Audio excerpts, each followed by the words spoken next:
Hi everyone, it's Marie. Today we're going to be making soap. It's going to be in two phases. I'm going to make the basic recipe for a swirl that I'm going to use as an embed, and then tomorrow I'm going to unmold it and cut it and swirl it and do whatever I want to do with it, and then I'm going to put it in another mold, and then I'm going to pour another batter in it. And we'll get a nice swirl design. So basically this is my oils, very basic recipe. My oils are at about 110 degrees, and I've got my lye at the same temperature, so we're going to mix that. And whoops, put my glasses on. Here. Safety goggles on, gloves on. We're set. Here we go.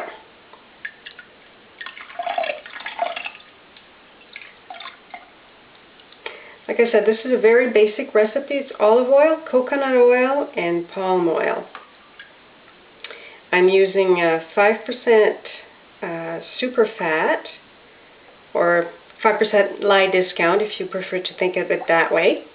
And I'm using a full amount of water. I'm not doing any water discount because I don't want this to be too hard. I want to be able to roll it tomorrow when I unmold it. So just a very basic recipe.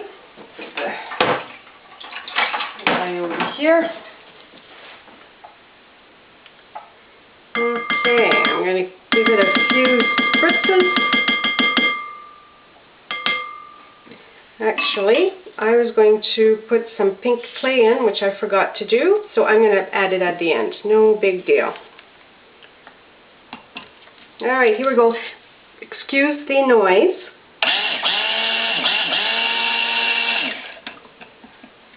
Alrighty.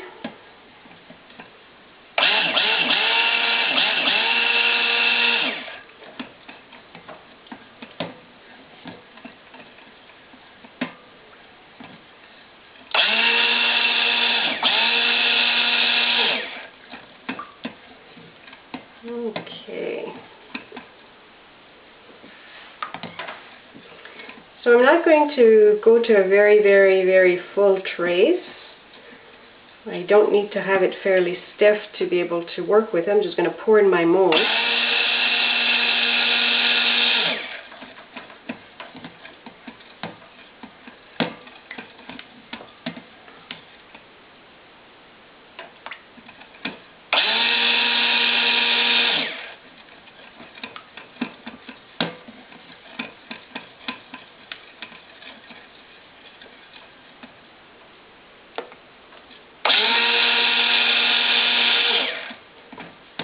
Okay, it's thickening up very nicely.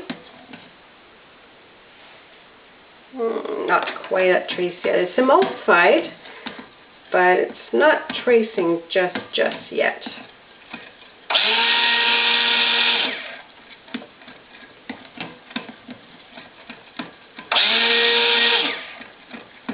I can't imagine how they used to do this before stick blenders. Just sitting there stirring and stirring and stirring and stirring and stirring.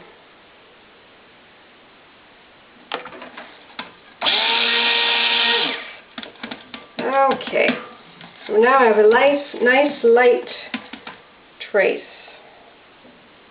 Yep. So now I'm going to get my colorant, and I'm using French pink clay for coloring. I'm using half a teaspoon per pound of oils. And normally, if I had remembered to do this, I would have put this right in the oil, mixed it, then added the lye to it.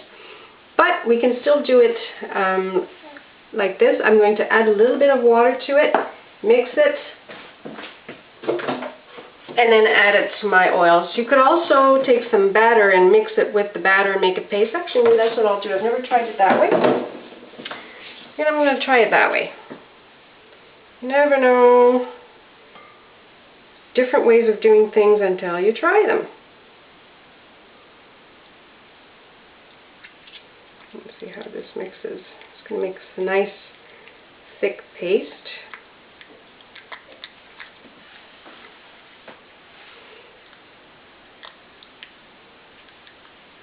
Ooh, this is kind of nice.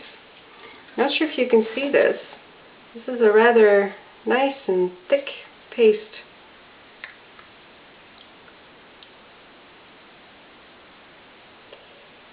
Of course, I used a little shot glass. I could have used something bigger, but no. Sometimes you start doing things and you just don't really think about it until you're ready to do it, and then you think, oh, I should have done this a different way. Okay, let's add this in, and we'll see how that mixes.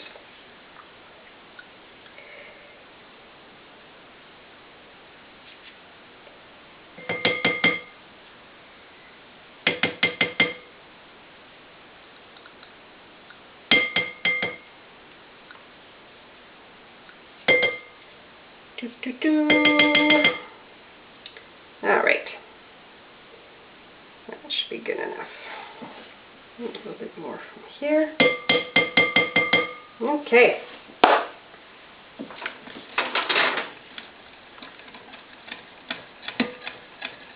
I like using pink clay because it does give it a nice, very soft pink hue.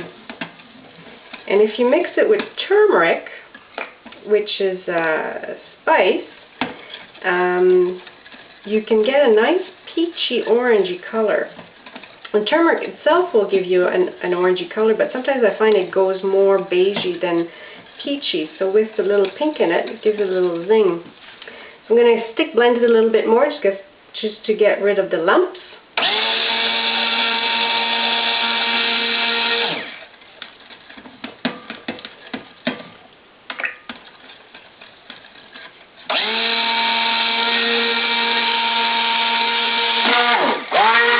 It just farted. Sorry, did I just say that? It made a noise, a rude noise. And I know I'm putting in all kinds of bubbles in here, but I just want to get the clumps out. That doesn't sound very good. This is a temperamental stick blender.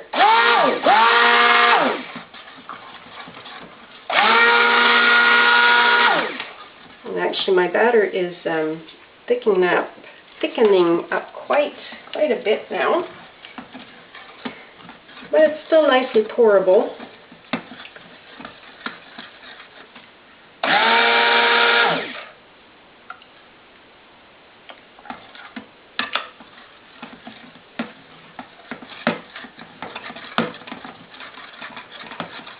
I wouldn't have had the lumps if I had remembered to put this in with the oils. However, it doesn't look too bad.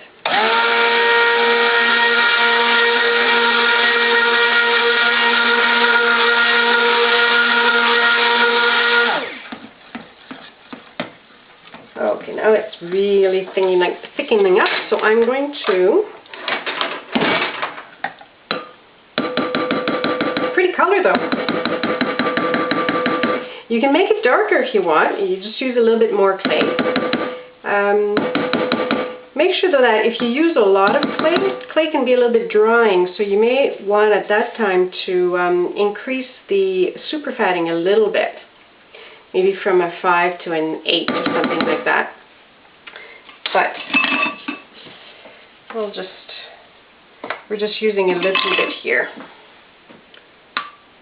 Nice.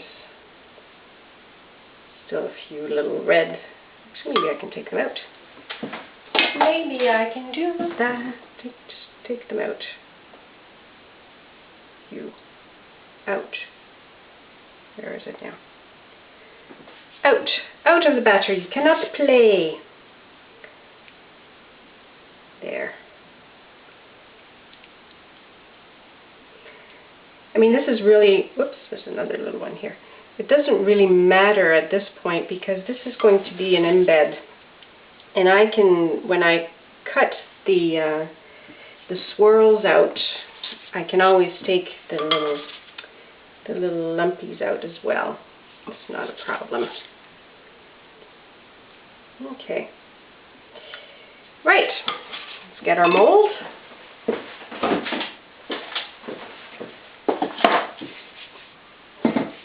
I've lined my mold. This is a 30-ounce mold. And I've made 30 ounces of batter, so it should fit just perfectly.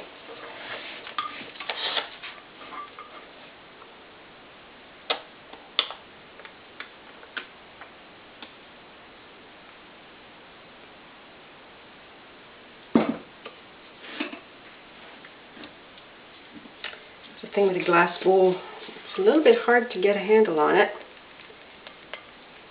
Okay.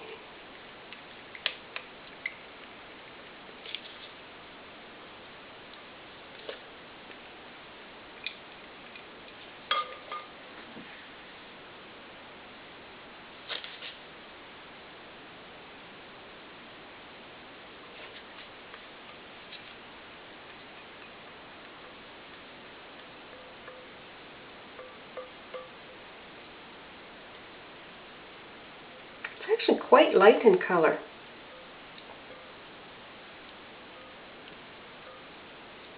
I've made another one which is actually a little bit darker, but then after it gels it might get a little bit darker.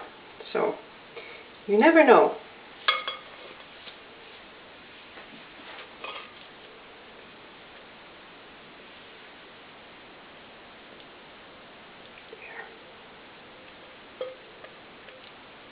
Haha, made a mess.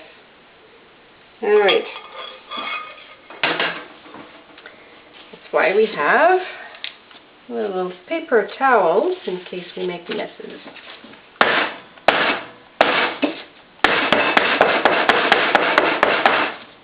Get Mr. and Mrs. Air Bubble out of there. Whack, whack, whack. There we go. Actually, that's kind of look pretty.